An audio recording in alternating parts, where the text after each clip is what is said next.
Eu não terminei essa aula hoje, tá?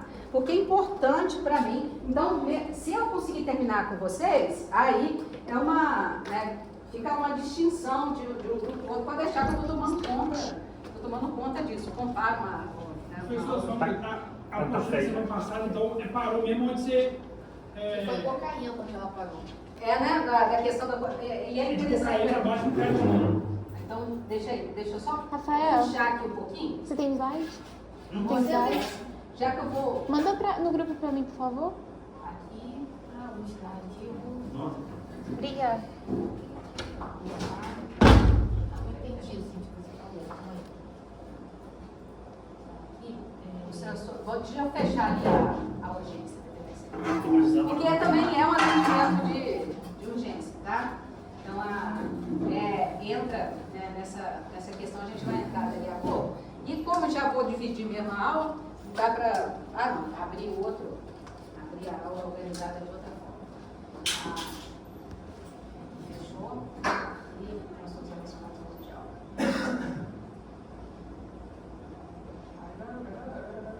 A gente foi até, deixa eu jogar daqui para baixo, algo a gente foi, transtorno psicótico, isso aqui a gente deu, né?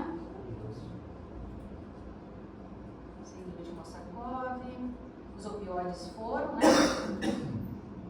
Sedativos, hipnóticos e ansiolíticos. A gente foi também, não foi? Parou em cocaína. E aí seria anfetaminas e estimulantes. Não, esse aí foi. Foi, né? Porque a gente falou do Stavigile, né? Aí, parou aí. Cocaína. Tá. Então vamos lá. Aqui,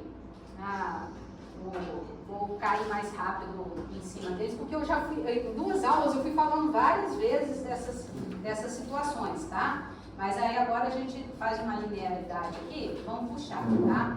E aí depois a gente vai ver que isso também faz parte da emergência, tá? Idade atual, tá? Então, o crack, né, tem um poder de dependência maior ainda do que a cocaína, mas é uma das substâncias com maior poder de adição, né? Os efeitos farmacológicos são semelhantes aos dos outros estimulantes. Esse que a gente usa aí de uso na medicinal deles, né, prescrito pelo médico, uso, né, para TDAH, para compulsão alimentar, para narcolepsia, né? Então, ou no tratamento da depressão muito anedônica, né, muito hipoativa, que pode usar. E aí, os efeitos da cocaína são muito semelhantes farmacologicamente. Ou seja, se você comparar ali com o metilfenidato, por exemplo, né, você tem a atuação, né, de liberação em noradrenalina e dopamina, tá? Aonde a questão da dopamina, você esgota, a cocaína leva ao esgotamento das reservas de dopamina, e aí a ausência da dopamina leva a uma abertura de você buscar uma nova compensação de novo, para voltar a sentir o bem-estar. E como o efeito é muito rápido, e a perda do efeito é muito abrupta, né, esgota, aí reforça muito o comportamento a ser repetido, tá? Então, a cocaína costuma ser aspirada, mas pode ser inalada, fumada ou injetada.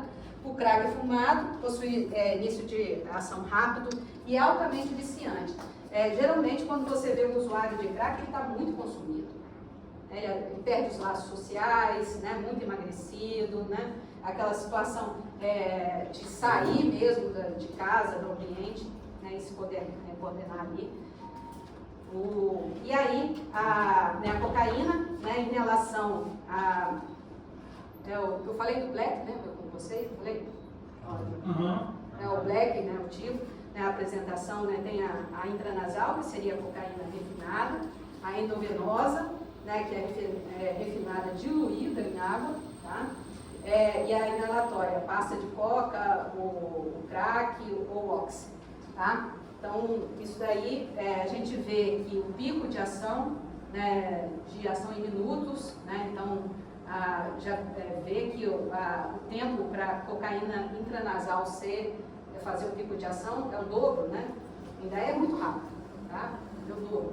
né? E a duração do efeito de 45 a 60 minutos, né? Que a pessoa fica depois disso, a pessoa sai, às vezes se machuca, né? Em relação ao período de agitação, se arrisca e cai num fator ali de desânimo, né? E que volta a querer experimentar aquela sensação de novo. É muito reforçante.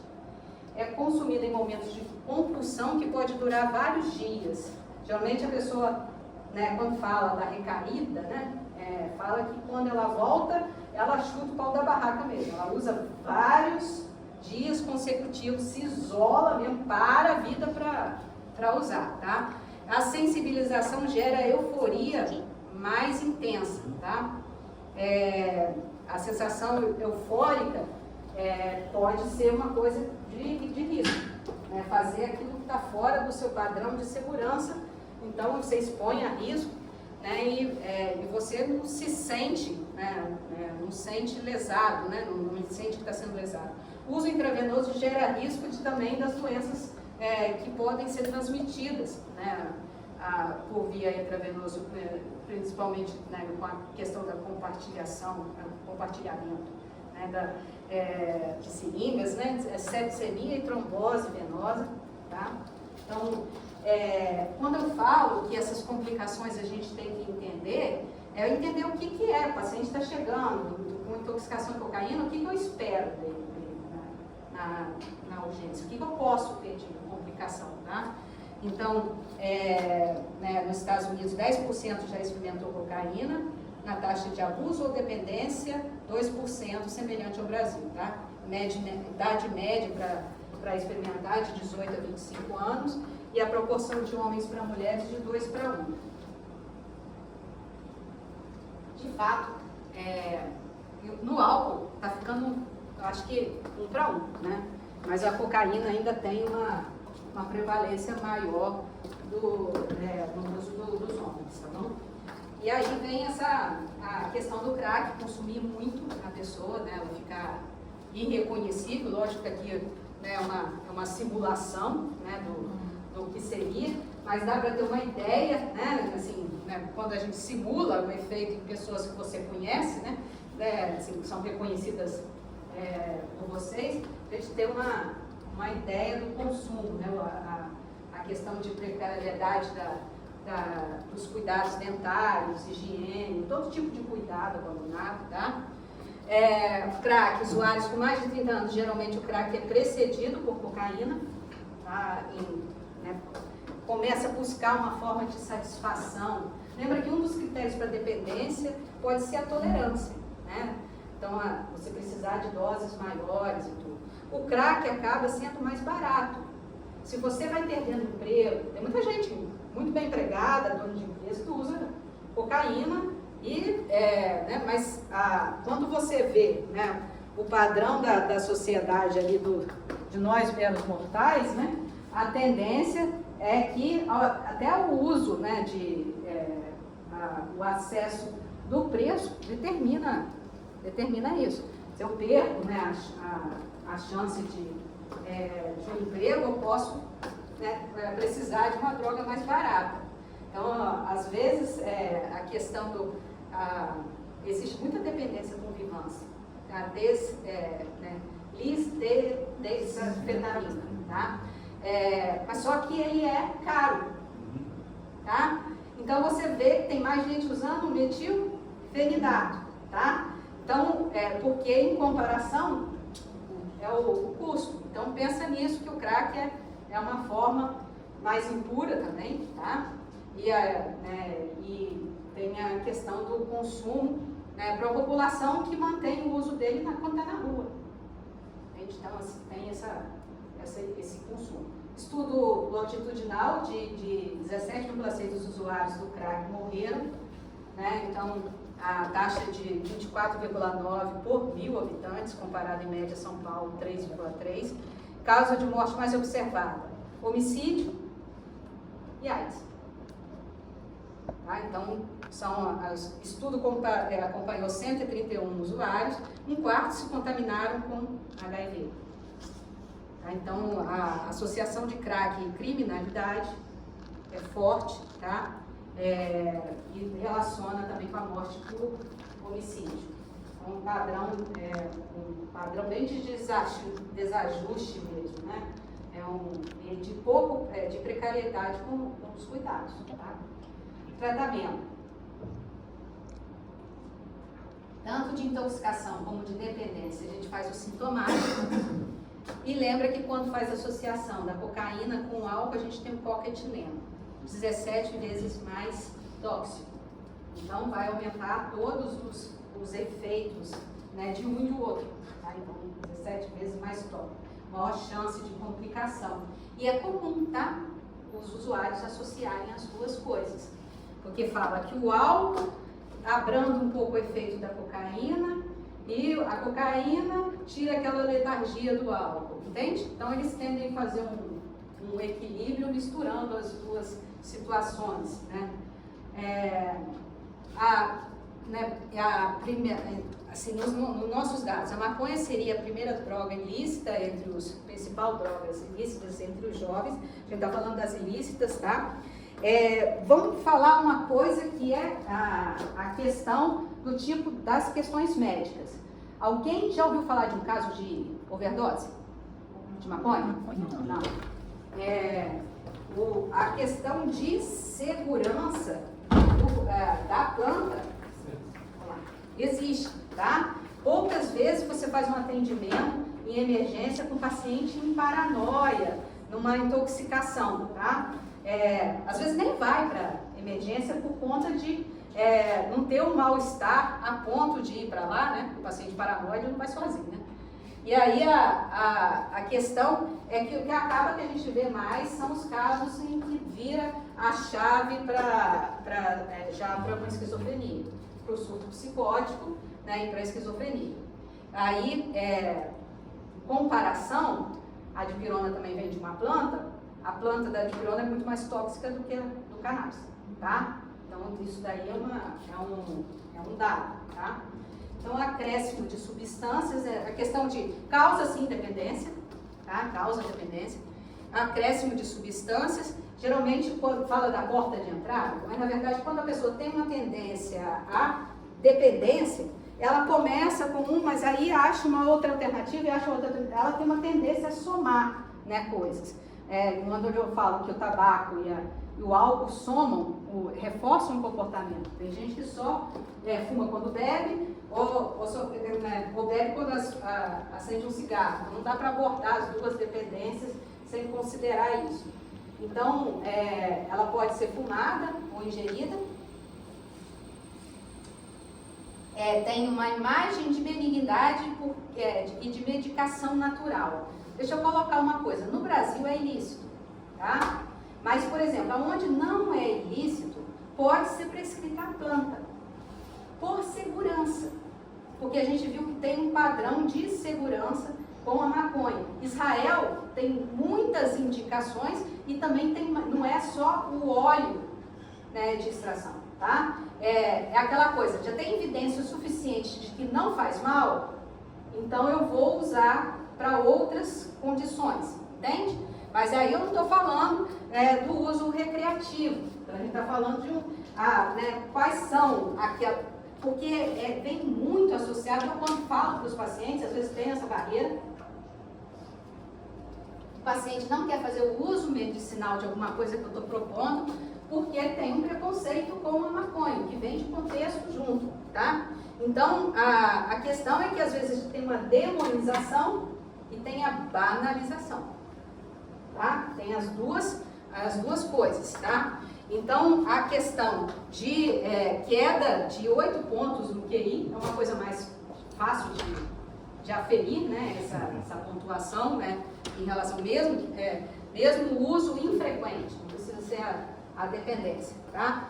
E 4 vezes mais potente que há 20 anos, né? A gente tem a questão do trabalho, tem algumas pessoas que têm, podem plantar, a questão da seleção, das plantas, para você tentar ter uma maior efeito e tudo. Isso tudo, assim, a gente tem muito conhecimento já sobre a forma de produção, né? E a gente, por exemplo, a gente começou com 100 substâncias na maconha, que é uma farmácia, né? Hoje a gente já documenta mais de 400 substâncias nela. Então, é muita coisa ali dentro. Para você isolar, né? Então, no uso, já tem a sintetização também, tá? E tem a questão da extração de um elemento. E não é a fumar que extrai, entendeu? Porque tem uma certa temperatura, certa condição, né? E aí você tem que tentar reproduzir a mesma dose. Tá? Mas, de qualquer forma, a segurança na dose, ela é uma coisa frequente em termos de overdose, mas não para aquilo que a gente chama de síndrome amotivacional, né? Que a pessoa perde aquela garra na vida, né? Passa a ficar mais apático, né? E parar de investir, né? No crescimento, no seu desenvolvimento, né? E aí, às vezes, você pega mesmo aquela adolescência tardia, né? Pega as pessoas em relação a isso e não entram, às vezes, no mercado de trabalho ou entram com baixa qualificação, né? Por conta de perder essa motivação. E a questão da psicose, que é o que eu mais atendo. Jovens, quer dizer, no caso, adolescentes em uso de cannabis, muito frequente haver, assim, muito mais frequente eu ver isso, porque eu estou lá na ponta atendendo, entende? Então, assim, para mim, é uma coisa presente no dia a dia, adolescentes que se tornam esquizofrênicos dentro do uso do cannabis, tá? Tratamento da intoxicação como da dependência também sintomático. Eu voltei, né? Aqui, epidemiologia, né? Prevalência. A maconha, a intoxicação é que às vezes leva para o pronto-socorro, entende? Por questão de paranoia, hipotermia e tudo. Mas em relação... São poucos atendimentos. É mais a consequência mesmo do uso, tá? Então, a prevalência no Brasil de 8,8% de dependência. Nos Estados Unidos, 40% dos jovens experimentaram antes do término do ensino médio, né? O ativo deles lá. E aí, universitários, o brasileiro usa o referido de 26%. Então, o universitário tende a usar mais do que a população geral, tá? Então, aí dá uma propriedade, né, para a droga, né, que não é uma coisa, às vezes, da base na ignorância que a pessoa está fazendo. Não, o universitário começa meio que banalizar isso mesmo, tá? No meio. O meio excede a média da população geral, tá? Se vai usar, pelo menos sabe o que está usando, tá, gente? Então, o negócio... Porque você coloca isso, quando você assume o fato de usar o metilfenidato, mesmo prescrito, você está assumindo os riscos da substância. Então, isso está sendo orientado, uma coisa que a gente tem que esclarecer. Então, a intoxicação vem com efeitos eufóricos, atinge o alto em 30 minutos e dura de 2 a 4 horas. Efeitos motores e cognitivos duram de 5 a 12 horas, são mais demorados, né? Os sintomas: euforia ou disforia, aquele humor mais mal-humorado, irritado, né? Ansiedade, desconfiança, riso inadequado, distorção temporal, uma percepção diferente da realidade, né? Ele não é nem excitatório, nem inibitório, ele mais distorce a realidade, tá? Retraimento social e prejuízo no discernimento. Aí tem a questão dos sinais, que a gente pode ver, conjuntiva, né, aquela injetada, intereniada, né, o aumento do apetite, a boca seca, taquicardia, hipotermia, que é dose dependente, tá? Leve sedação. Pode causar despersonalização e alucinação, tá? Então, sentir, né, o corpo diferente, né, a alucinação mais rara, mas acontece. Habitualmente ocorrem delírios perceptórios leves. O uso a longo prazo pode levar a ansiedade, depressão ou síndrome amotivacional apática. Complicações com outros transtornos ou outros transtornos levando ao uso da substância, tá? então 3 vezes maior de desenvolver esquizofrenia, o uso terapêutico indicado, né, glaucoma, náusea induzida por quimioterapia, AIDS, anorexia na cataplexia, tá? Epilepsia e transtorno do espectro autista. A questão é assim, né, é caro ainda, tá? O processo, ainda mais no país onde você tem a forma ilícito. Então, a questão de desenvolvimento, trazer, importar, né? E agora, pensa bem, gente, o primeiro colocado no mercado foi álcool em THC, porque o THC que é a substância psicoativa da maconha. Quando a gente fala de canabidiol, né, você não está falando de uma substância psicoativa, a gente está falando dos canabinoides presentes na planta, como os flavonoides, terpenos, tá? Então a gente tem o THC que tem o efeito psicoativo, né? E aí a primeira medicação liberada no Brasil era álcool em THC, tá? E aí e o transtorno do espectro autista, a gente tem aumentado e a gente vê que isolar completamente o THC perde muito do efeito, tá? Então, você vê que a gente sempre procurou uma maconha endógena, né? Então, dentro do nosso sistema, o THC simula muito o efeito do nosso canabinoide endógeno, a anandamida, molecularmente é igual, tá? Parece muito, são bioidênticos, os efeitos semelhantes, tá? E a anandamida significa droga da felicidade, né? Seria a questão de estado de felicidade. Então, a questão reduz também os sintomas álgicos e lembrar, né, que a gente tem um sistema endógeno que trabalha com isso, a gente tem no nosso organismo. Isso aí vem de fora para dentro, mas tem mais indicações nesses transtornos, tá?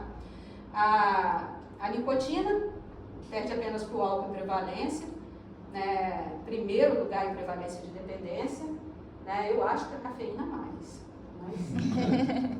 A morte por doenças relacionadas ao uso 5 vezes maior do que o álcool, doenças relacionadas ao uso, não o uso direto, né?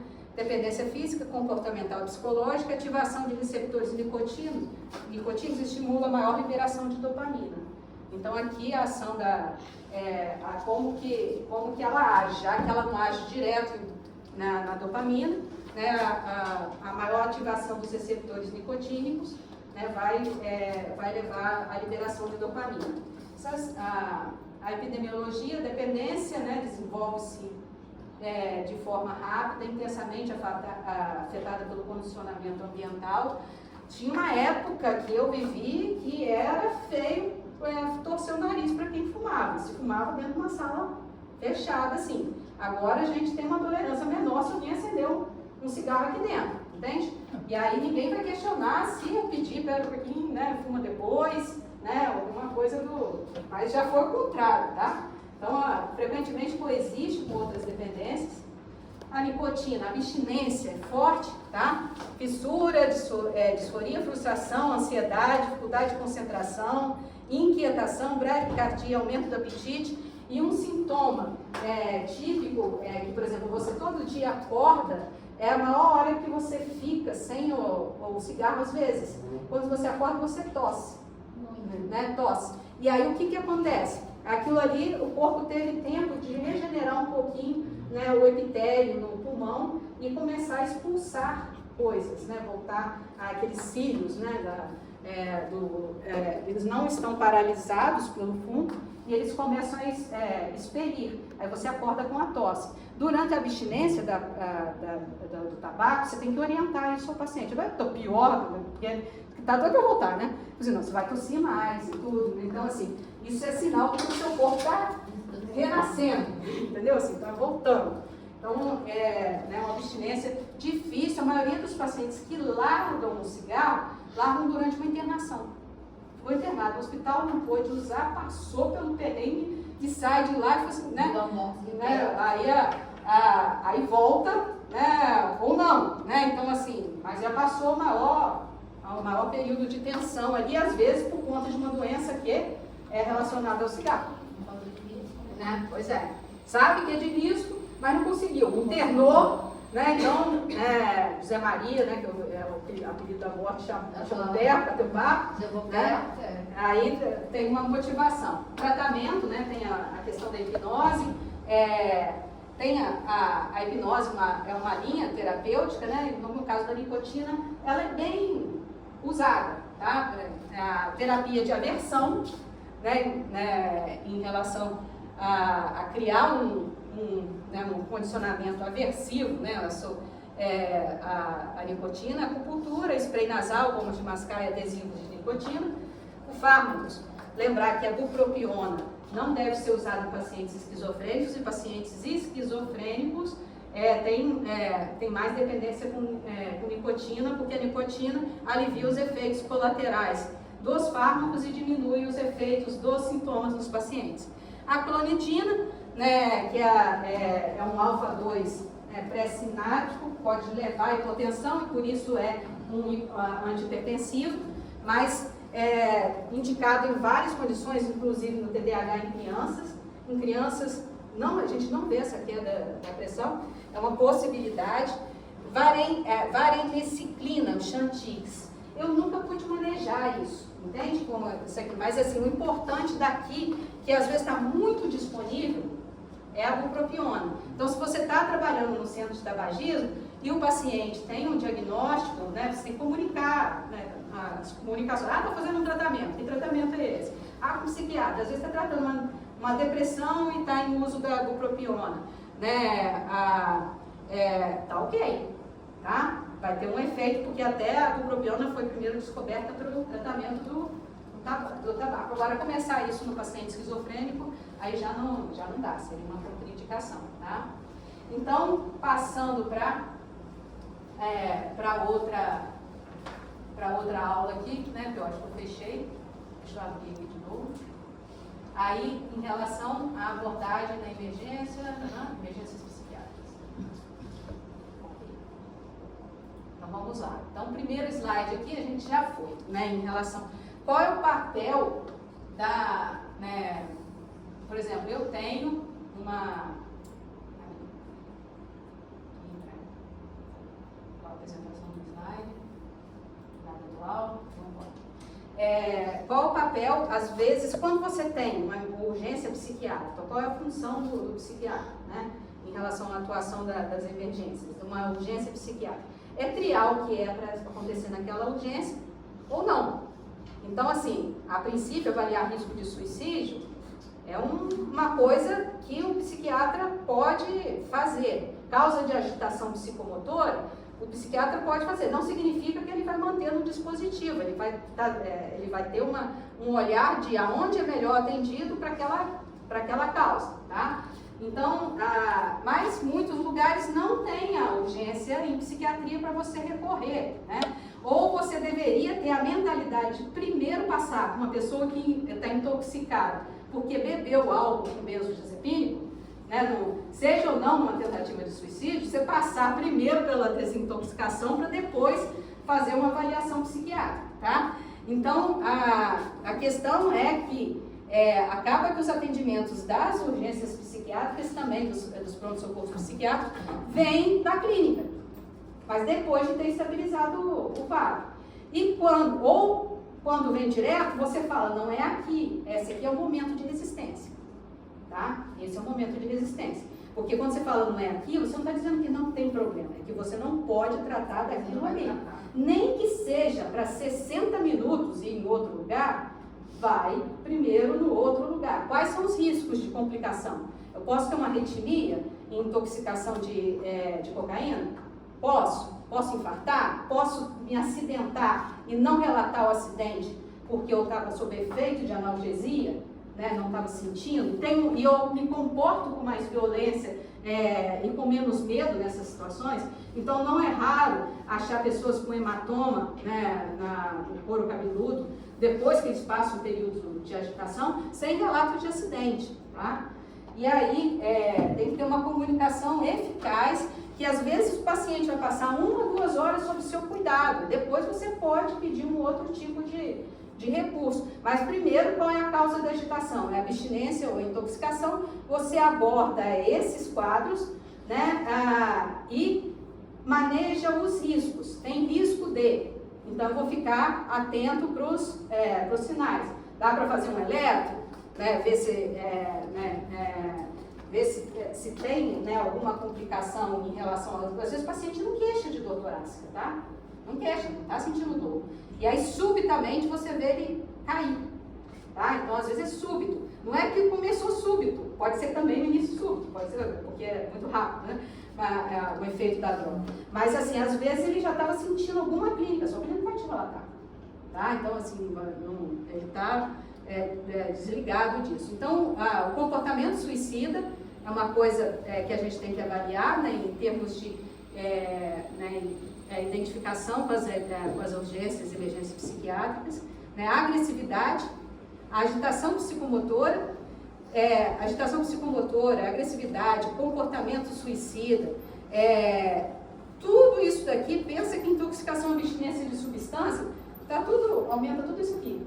Às vezes você faz uma crise ou ataque de pânico no uso do metilfenidato, entende? É possível. E aí, um surto psicótico, por conta também de um metilfenidato, entende? Então, assim, então, o surto psicótico em si, ele pode ter várias causas. O uso de substância. O maior risco de comportamento suicida, de agressividade e de lesão é também em uso da substância, intoxicação ou a abstinência, né, aumenta. Mas aí a gente vê trazendo para dentro da urgência essa condição, aonde eu tenho que abordar a intoxicação, a abstinência como problema do momento. Às vezes você viu ali, entendeu? Quanto tempo leva para passar o efeito da cocaína? Entende? Então, assim, é um tempo ali de avaliação até das complicações. Estar num lugar que eu possa ter suporte. Né? Se eu vou hidratar um paciente, numa urgência psiquiátrica, um paciente no surto esquizofrênico, ele vai pegar aquela barra do soro e vai, se ele pode usar, né? Isso conta. Então, assim, é uma coisa difícil. E tem a questão da contenção física e a química. Em geral, quando você chega a conter um paciente fisicamente, você entra com uma medicação, porque é uma maldade.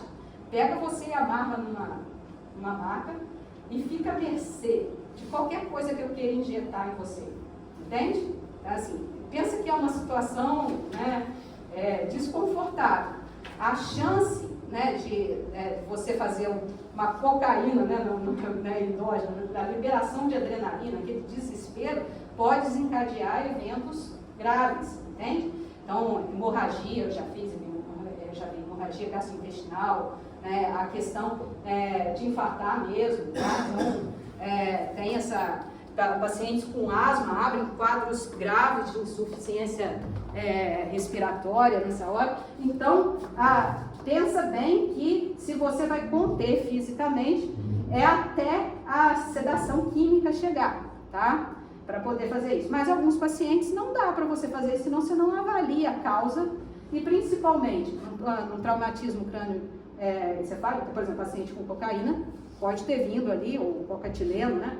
Pode ter vindo, e aí não ter o relato do acidente, ou ter um acidente que trouxe ele até ali, aí você descobre que ele fez uso de cocaína ou de álcool, e aí não aborda o traumatismo craniano e medica a fundo o nível de consciência, você não avalia, né, e piora a situação do quadro, tá?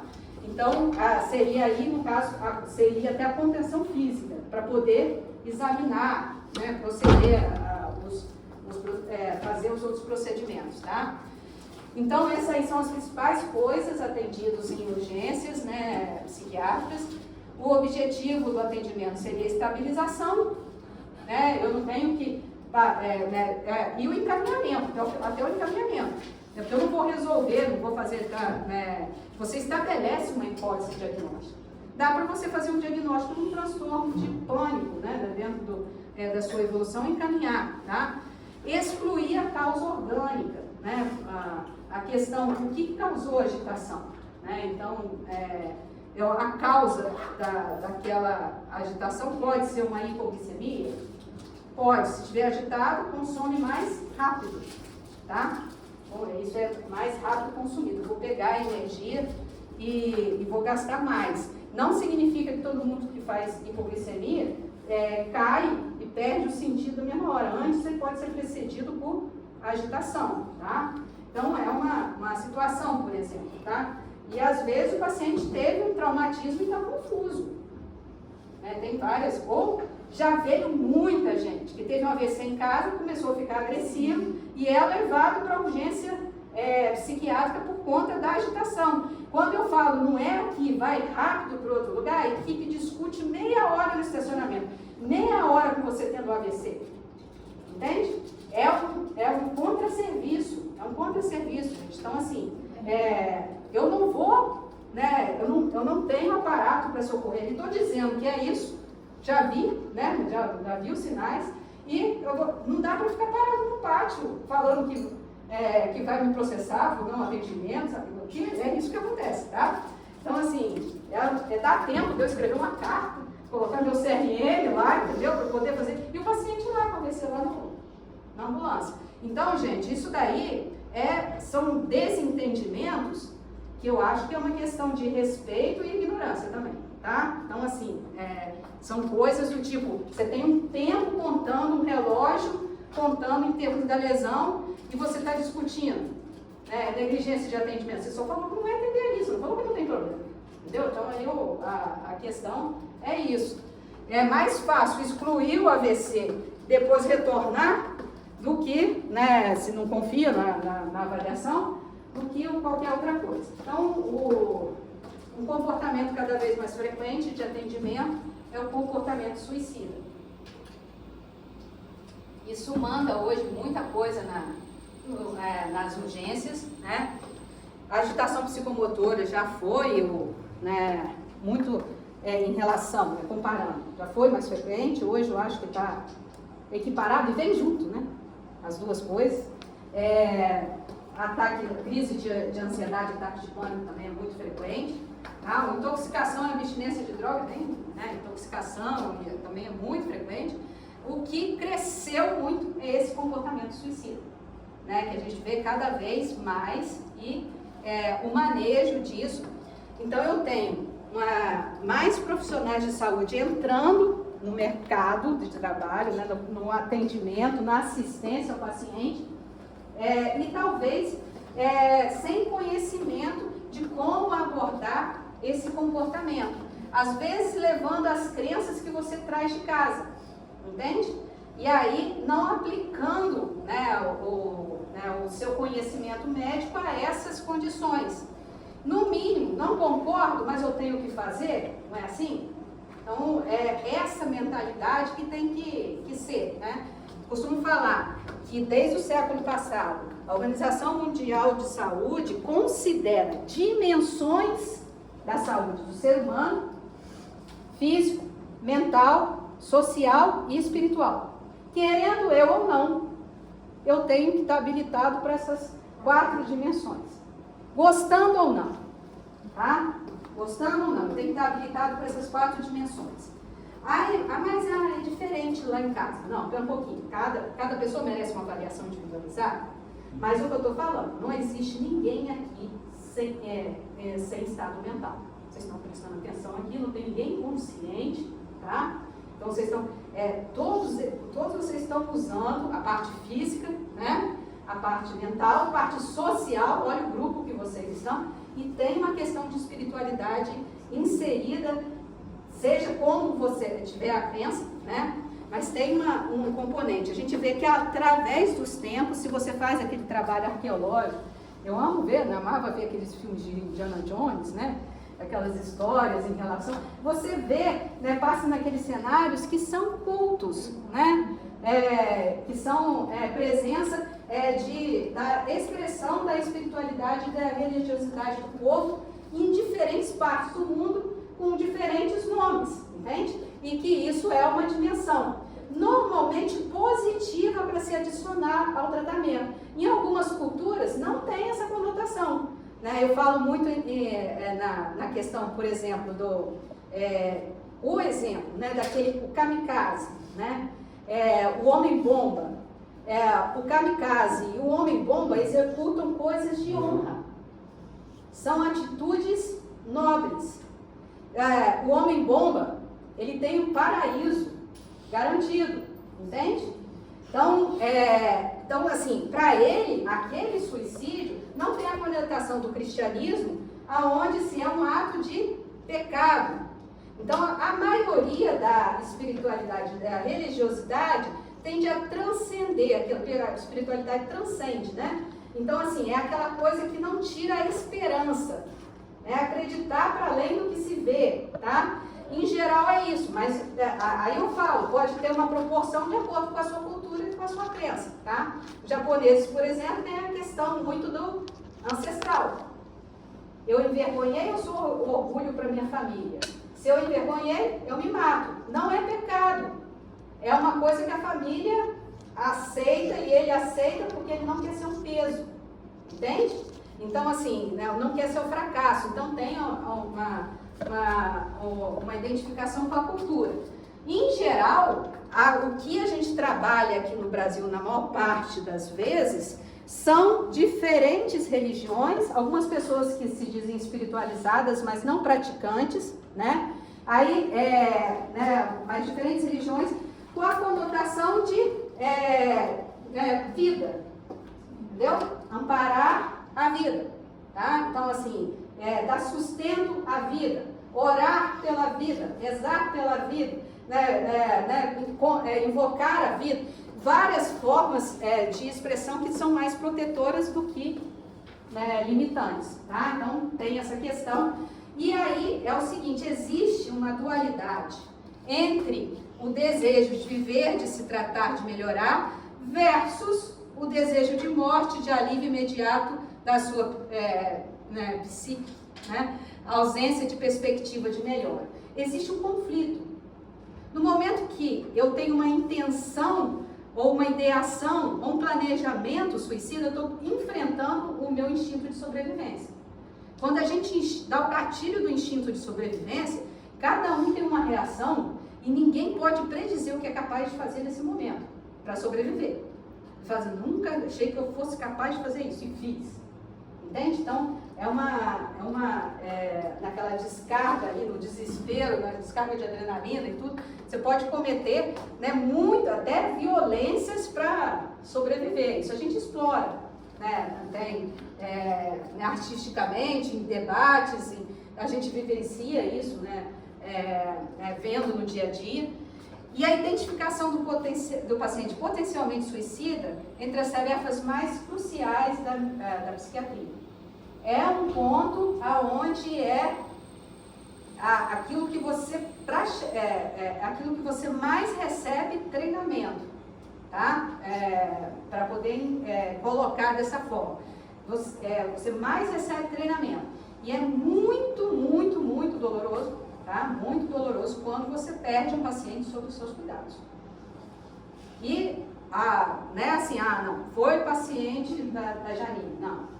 Está se tratando com a Janine. Então, assim, a Janine vai estar ali vigiando a situação, tentando orientar qualquer coisa, né, vendo o potencial de risco do paciente. E isso é a minha mente voltada para o pior. Médico, ele tem que começar a escalonar aquilo que não é AVC. Mas se for, qual que é melhor, que é melhor de agir? Considerar que é. Se eu considerar que não é, acabou. Entendeu? Não tem chance para o paciente, tá? Então, a questão é que o máximo uma das coisas mais cruciais da psiquiatria é a avaliação do risco de suicídio. Isso não significa que só é feito por psiquiatras. Virou o cotidiano. Tá? Então, esse atendimento